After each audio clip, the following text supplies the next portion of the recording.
What makes a person cross that line? The one between humanity and something else entirely.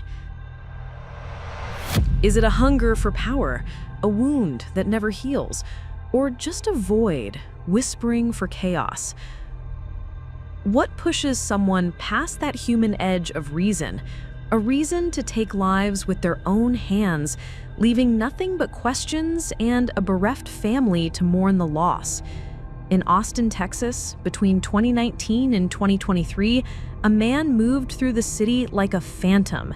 He killed, not once, not twice, but maybe as many as 12. His motives? Hidden in shadows we may never fully understand. And the worst part? He walked among us, unnoticed, until the bodies started piling up. Today, we're unraveling a story that'll make your mind race with questions that have not yet been answered. A man who blended into the crowd, smiled at neighbors, but hid a darkness so deep it could swallow a city whole. Welcome to CrimeScope USA. If you're new here, please hit the like and subscribe button, and also ring that notification bell for more chilling documentaries like this.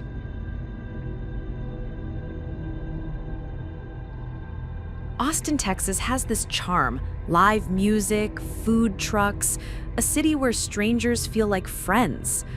But every light casts a shadow, and in those shadows, a man was hunting. He didn't scream his plans or taunt the police with baseless riddles. He was silent, calculated, and his violence was intimate, hands-on, brutal, the kind that stains your thoughts, the kind that makes you wonder who's watching you when the streetlights flicker.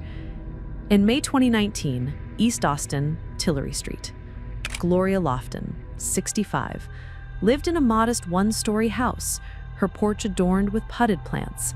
She was the neighbor who'd bake cookies for kids, who'd chat about the weather with anyone who passed by. Fast forward to May 8th, someone she trusted or thought she could trust slipped into her home. They strangled her with a force so savage, the coroner noted fractured hyoid bones and deep purple bruising, like the killer wanted to crush her very essence. Why? It wasn't quick. It took minutes, maybe longer. Her body was found days later, stuffed in her bedroom closet, partially covered with a quilt she'd sewn herself. Was it guilt? Or just a sick afterthought? The crime scene was eerily clean. No fingerprints, no forced entry, just a single strand of DNA on her body that sat in a database, unnoticed, for years. A glass of water sat untouched on her kitchen counter, the silent witness to the horror that transpired. You'd think one murder would be enough to satiate the beast inside someone's mind. Like, all right, that's enough darkness, maybe I'll take up bird watching. But this guy? He slipped back into Austin's rhythm again, invisible, waiting. At around exactly 4 years later, May 2023, he struck again, Pflugerville, a quiet suburb north of Austin. The victim was Jesse Fraga, 80, a retired probation officer who thought he knew the man who'd end his life. Jesse Fraga lived in a tidy house on Park 35 Circle, sharing it with the man who'd become his killer. They were roommates, old acquaintances, or maybe even friends from way back. Imagine them splitting the electric bill, joking about burnt toast.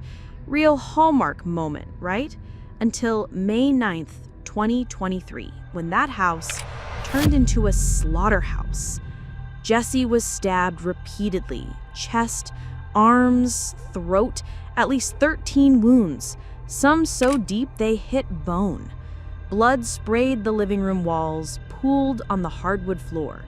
Then the killer wrapped a belt around Jesse's neck and pulled tight, his signature execution at this point, strangling him as he bled out. His body was dragged to a hall closet, shoved among coats and storage bins, his glasses cracked beside him. The killer took Jesse's gray 2019 Toyota RAV4 and dumped it 20 miles away near Balcones Woods. Police found blood on the steering wheel, the seats, even a knife in the back. This one felt like a moment of rage, out of character for someone so methodious, more personal, like the killer wanted to own Jesse's final moments.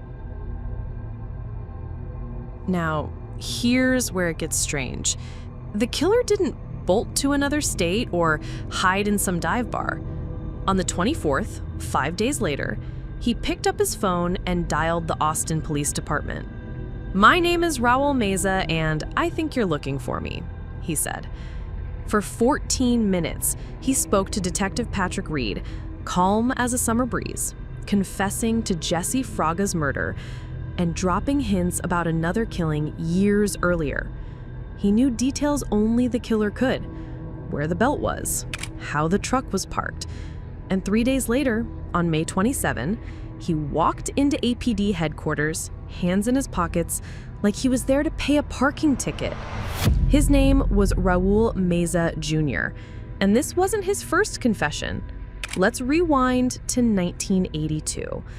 That year, Raul Meza was involved in a brutal case involving a missing person that deeply impacted the Austin community. He later confessed, "There is nothing that I can do to change my past. I can only tell you that in my heart, I know that I will not willfully bring harm to anyone." He was sentenced to 30 years, but was released after serving just 11. And in 1993, he conveniently claimed to be a changed man.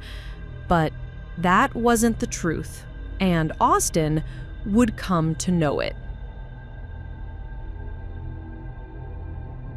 In the interrogation room on May 27, 2023, Meza sat across from Detective Reed, his face blank, almost bored. The room comprised of stark gray walls, a metal table, and a one-way mirror reflecting his dead eyes. He admitted to strangling Gloria Lofton, claiming a man named Robert promised him 25% of an inheritance for the kill. Convenient story, since no one's found this Robert, and Gloria's family says there was literally no money to inherit after her death. He described Jesse Fraga's murder, saying their sexual activity got out of hand. He bragged about a 2018 or 2019 double homicide in San Antonio, naming 2 victims, a man and a woman.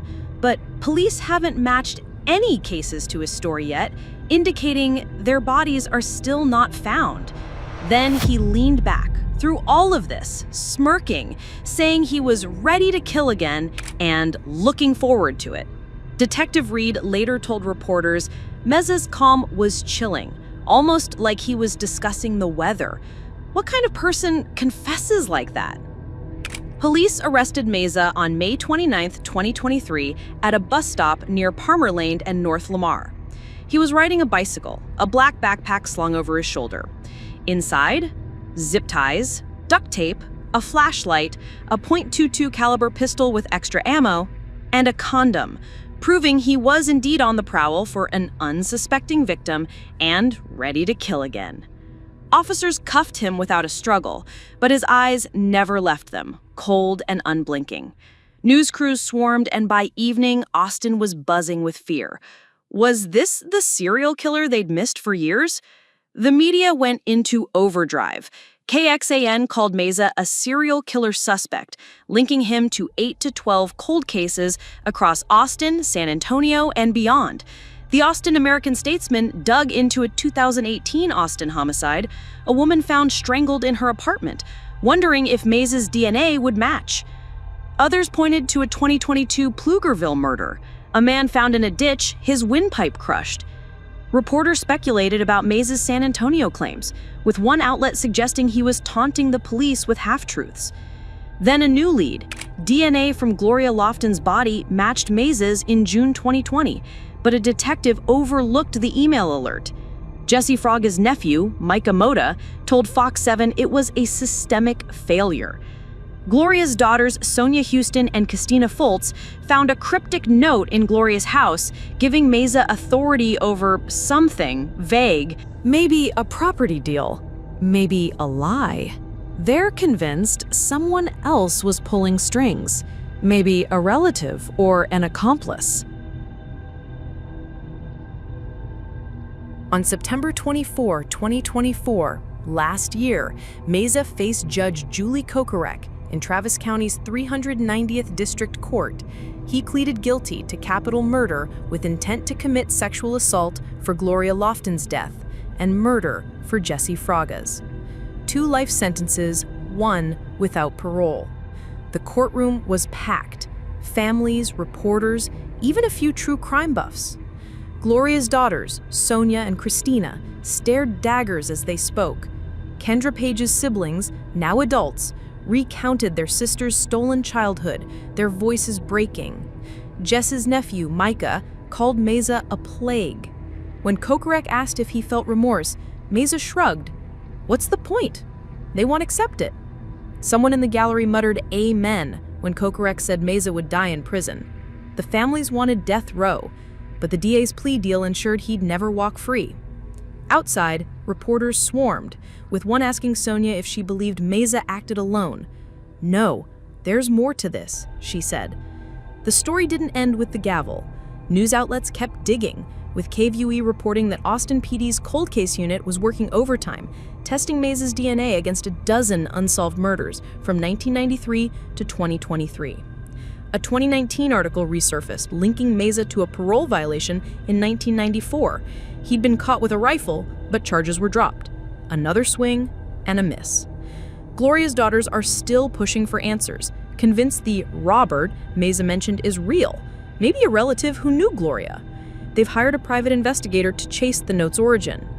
Detective Reed told the Statesman they're still scouring Google data, phone records, and Meza's old haunts for connections to those cold cases. The Pflugerville field remains an active site, with cadaver dogs sniffing for more graves. For years, Raul Meza Jr. was a ghost among us. He bought coffee, rode buses, maybe even nodded at you in passing. And all the while, he carried this poison.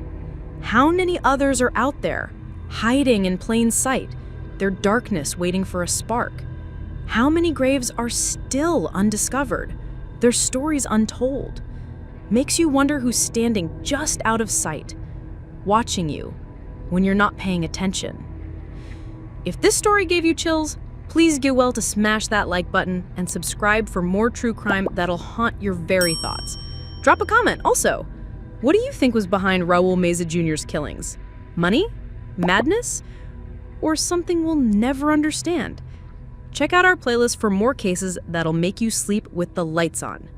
Until next time,